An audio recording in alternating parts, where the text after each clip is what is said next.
Poblano, and Poblano once again.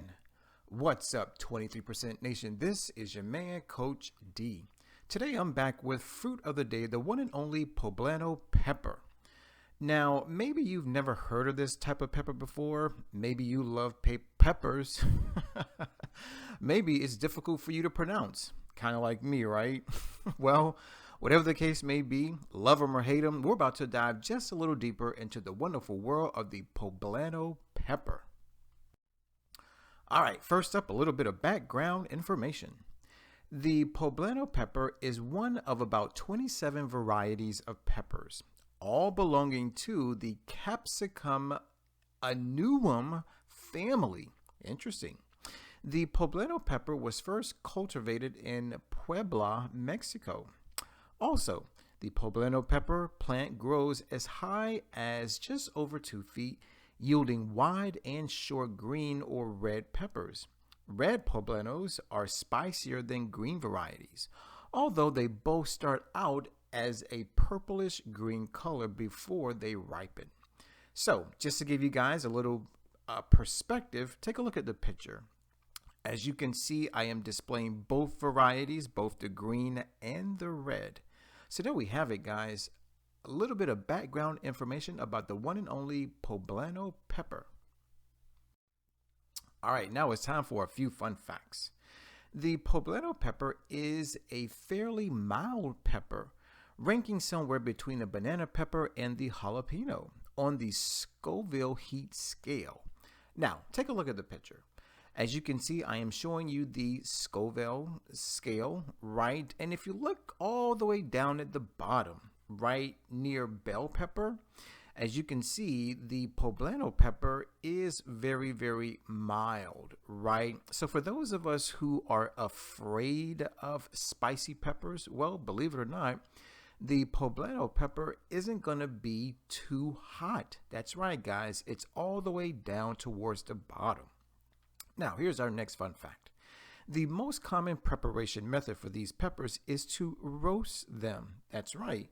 So for those of us who are considering eating more peppers, right, specifically the Poblano pepper, then you may want to roast it. Now, in a little while, I'm going to help you out with how to prepare them. I'm going to actually give you a few recipes. So that will definitely help you out. So there we go, guys. A few fun facts about the one and only Poblano pepper. All right, now it's time for the not so fun facts. It's possible to be allergic to Poblano peppers because of the presence of alkaloids. If you suffer from inflammatory problems, including leaky gut, you should definitely consult your doctor. Now, some of us may not know what leaky gut is. Well, here we go. Take a look at the picture. Right, so basically with leaky gut, as you can see, we have some things leaking inside of our small intestine that should not necessarily be there, right? Here's our next not so fun fact. These peppers can also initiate gastroesophageal reflux in some people, especially those with sensitive stomachs. Consult your doctor if pepper ingestion causes you to have consistent stomach and bowel problems. Woo! So guys, if you suffer from any type of inflammatory problems or any type of reflux problems, then you probably want to either reduce or maybe even consider eliminating Poblano peppers or maybe peppers altogether from your daily diet.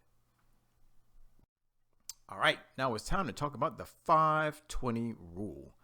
Ladies and gentlemen, the 5-20 rule is all about food labels. Yes, good old food labels.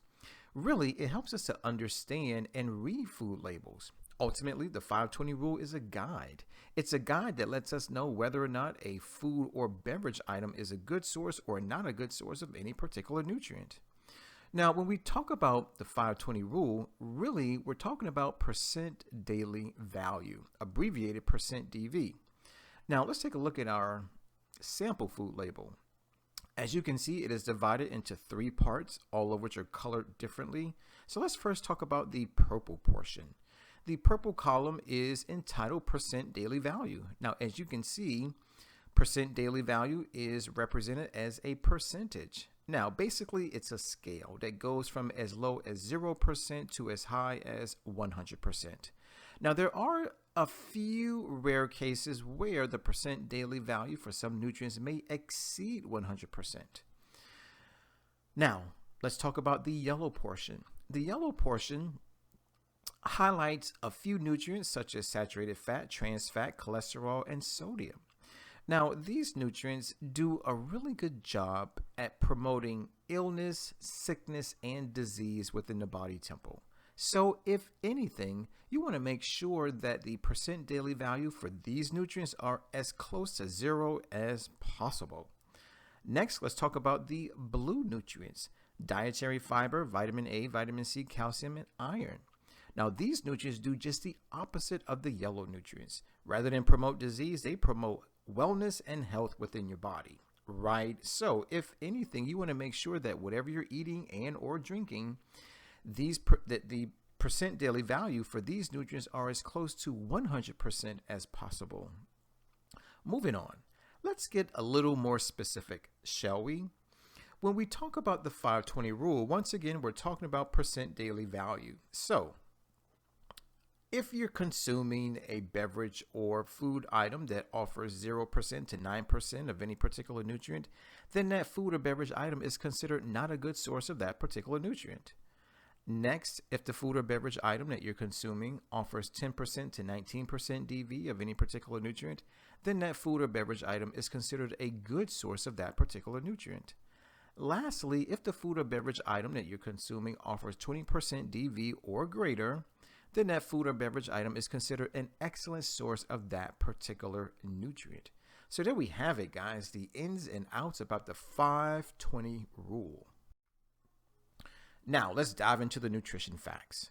For today's lecture, we're going to simply say that a single serving of poblano pepper is one pepper. That's it, right? So one pepper is only going to offer you 48 calories. It's also going to give you 8.7 grams of carbs, and look at this, 2 grams of protein. Now, the reason why I highlighted this is because a lot of people seem to think that peppers, or in particular fruits, don't offer any protein. Well, myth buster. Also, 1.4 grams of fat, and look at this, 3.7 grams of fiber. Nature's plumber. Gotta love it. Now let's talk about the vitamins and minerals. First up is vitamin A, coming in at a whopping 70% DV. Excellent source. Then we have vitamin B2 coming in at 23% DV. Excellent source. Next up is potassium, coming in at only 12% DV. Good source.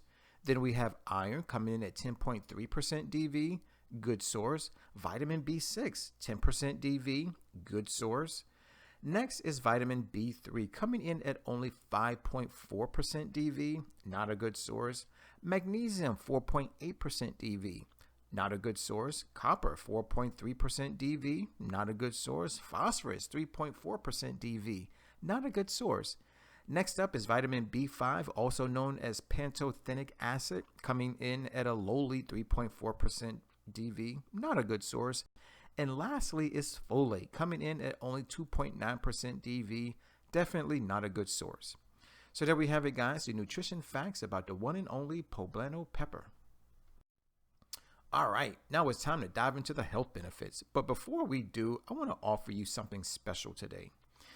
Ladies and gentlemen, I want to talk with you about the principle of cause and effect. Now, some of us may already be familiar with this principle. Why? Because it's one of the 7 Hermetic principles. This principle basically states that every cause has its effect and every effect has its cause. There really is no such thing as chance and or luck. Ultimately, everything happens for a reason. Now, that being said, I want to let you know that if you want to be healthy, guess what? You have to cause it. And it's the same thing with disease, sickness, and illness. If you have a disease, if you're sick, or if you're ill, guess what? You caused that too, right? So I want to focus on becoming well. I want to focus on becoming healthy. So what I want to do is let you know the benefit, or we can say the effect, But then I also want to give you the cause, or shall we say the phytonutrient that is responsible for causing this, right? So first up is poblano peppers contains cancer-fighting nutrients. Now the question is, which phytonutrient causes this? Well, say hello to riboflavin and capsaicin. That's right, guys. Capsaicin is back. Number 2, helps you lose weight. Amazing, right? So which phytonutrient does that? Well, say hello to capsaicin once again. Number 3, it's high in antioxidants. Now, guys, if you've been following me, you already know that antioxidants are amazing. Why? Because they help to deactivate free radicals. That's right, guys. Now, deactivating free radicals is very important. Why? Because it slows down the aging process. It helps to slow down or maybe even prevent heart disease and or cancer. Now, the question is, which antioxidants do these peppers have? Well, say hello to vitamin A and quercetin. Number 4, boost immunity, right? Is anybody interested in having a strong immune system? Well, if you are, you probably want to eat more poblano peppers. So the question is, which phytonutrient causes this? Well, say hello to vitamin A. Number 5, provides pain relief, right? So which phytonutrients are responsible for this? Well, there are 4 of them. Say hello to quercetin, capsaicin, vitamin B2, and potassium. Number 6, may aid in preventing and treating good old diabetes. Well, say hello to capsaicin once again. That's right. Number 7, reduces inflammation. Which phytonutrients are responsible for this? Well, quercetin once again and good old vitamin A. And lastly, poblano peppers keeps your eyes healthy. Well, guys, if you're like me and you want to see for a long time, then it's definitely time to eat more poblano peppers. Now, the question is, which phytonutrients are responsible for this? Well, say hello to vitamin B2 and vitamin A. So there we have it, guys, the health benefits about the one and only poblano pepper. All right, it's now time to talk about food.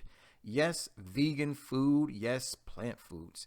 Now, normally, I usually go to forksoverknives.com. Why? Because it's our go-to website for everything vegan. But today, I thought I'd switch it up just a little bit. So say hello to 3guysfrombrooklyn.com. Once again, 3guysfrombrooklyn.com.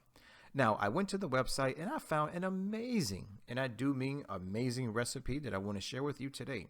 And it is entitled Vegan Stuffed Poblano Peppers. Take a look at the pictures. Looks delicious, looks amazing, looks scrumptious, right?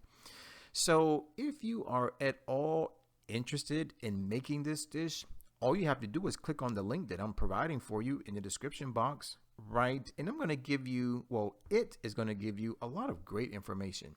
It's going to give you the instructions, the ingredients, and the preparation time. So guys, do me a favor, make it, taste it, come back to the video and share your thoughts. So there we have it, guys. One amazing vegan poblano pepper recipe from 3guysfrombrooklyn.com. All right, 23% nation, I hear you. A lot of you say, well, Coach D, thanks for the recipe. Coach D, thanks for the fun facts and the not so fun facts and the nutrition facts. But what I really want to know is, when should I eat more poblano peppers? Well, guys, if that's your question, the perfect day, and I do mean the perfect day to eat more poblano peppers, is Nature Day. What? Nature Day? Yes, good old Nature Day. Ladies and gentlemen, Nature Day happens to be the first day of the 23% challenge. Now, maybe you've been living under a rock and you know absolutely nothing about the challenge. Well, here we go. The 23% challenge is a monthly 7-day wellness program that is designed to help improve your health, your wealth, your relationships. And by the way, it also helps to save good old planet Earth. Now, like I said, the 23% challenge is monthly, meaning every single month. And it's 7 days. That's right. The first 7 days of every single month. The first all the way through the 7th. Now, here's what you got to know, is that Nature Day happens to be the first day of the challenge, which simply means Nature Day is the first day of every month. So whether it's January 1st, June 1st, or even October 1st, it's always Nature Day. So now you may be wondering, what is Nature Day all about, Coach D? Right? Well, maybe you are not doing so well. Maybe you're the type of person who has one of the big four, right? Cancer, diabetes, heart disease, maybe even obesity. Maybe you have skin problems like acne. Maybe you have digestive problems such as constipation. And maybe you're interested in eating more plants, right? Maybe you want to transition to a more plant-based lifestyle. Well, I want to offer you a few avenues to do it. Now, I believe in baby steps, right? I believe that inch by inch, anything's a cinch. Yes? So, you may want to try eating more plants before 12 p.m. or after 12 p.m., right? Or maybe you want to step it up and become a 3% vegan. So what does that mean? Well, it means that you only eat plant foods and drink only water only one day out of an entire month. You may want to take it up to a 10% vegan, which means you only eat plants and you drink only water only 3 days out of an entire month. Or maybe you want to try to become a 17% vegan, which means you only eat plants and you only drink water only 5 days out of an entire month. Or you may want to try the ultimate 23% vegan. Now, what does that mean? Well, technically, that's what Coach D considers himself to be, a 23% vegan. So, that means I only eat plant foods and I only drink water only for the first 7 days of every single month. Now, the question is, which plant foods do I eat? Well, I only eat from the 5 food groups of plant foods, and they happen to be fruits, vegetables and herbs, nuts and seeds, legumes, meaning beans and peas, and let's not forget about whole grains. And again, I only drink water. So there we have it, guys, the ins and outs about Nature Day. All right, now maybe you're interested in trying out Nature Day and you need some help, you need a little bit of advice. Well, here we go, guys. Coach D's tips for you to have a successful Nature Day. Tip number 1, go visit your local grocery store. Now, when you get there, you're going to go to 2 places. Number 1 is the produce section. Number 2 is the freezer aisle. Why those 2 places? Well, let's talk about it. The produce section is where you're going to find all of your fresh plant foods. The freezer aisle is where you're going to find all of your frozen plant foods. Now, some of us may be wondering, Coach D, what's best, fresh or frozen? Well, here's the truth. Believe it or not, the nutrient content of both is pretty much the same. So I will say this, if you're the type of person who loves to gobble down their plant foods the moment they get home, well, you probably want to opt for the fresh options. On the other hand, if you're the type of person who likes to wait and procrastinate on eating your plant foods, then you probably want to go with the frozen options. Tip number 2, go check out the prepared dishes section of your local grocery store. So, once you're done with the produce section and the freezer aisle, walk on over to the prepared dishes section. Talk to the person behind the counter and ask them if they have any vegan, not vegetarian options. Providing they do, go ahead and ask for a sample. It's free, providing you like it. Maybe buy the food by the pound, or maybe even 2 pounds if you really, really, really like it. Tip number 3, go visit your local farmer's market. For those of us who must absolutely have organic plant foods, well, farmers markets are the place to be. Why? Because farmers markets only cater to the organic plant food market. So there you have it, guys. Go visit your local farmers market. Tip number 4, it's time for us to support the vegan community by visiting your local vegan restaurant. That's right, guys. Vegan restaurants are amazing. Why? Because they hire vegan chefs. Now, here's a really good thing about vegan chefs. Number 1 is that they know exactly how to cook plant foods so that they are delicious. And number 2, they also know which plant foods to combine to give us the most nutritious, delicious dishes. Tip number 5 is to subscribe to a vegan meal prep company. Now, why would you do this? Well, this is for those of us who like to say they don't have time to cook plant foods, for those of us who don't like to cook plant foods, for those of us who don't have the money, right?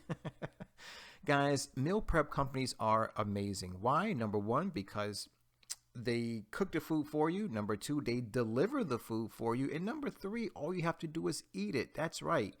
They make it, they deliver it, you eat it. 1, 2, 3, and you're done. So there you have it, guys. 5 amazing tips to help make your nature day successful. All right, 23% Nation, it's time for our question of the day. Here we go. Which variety of the Poblano pepper is spicier? Is it green or is it the red variety? You let me know. I believe I covered that earlier in the video. And please write your answer in the comment box below. Guys, I want to thank you for watching. I definitely want to thank you for listening. As always, let's eat well, feel well, think well, do well, be well. This is your man, Coach D. Now, before I sign out, I got to ask you to please subscribe, like, and share the video, especially if you love Poblano peppers. And please don't forget to use our 3-word mantra. It's #eat more plants. As stated earlier, my name is Coach D. Always remember to take care, God bless, and never ever forget that Coach D loves you.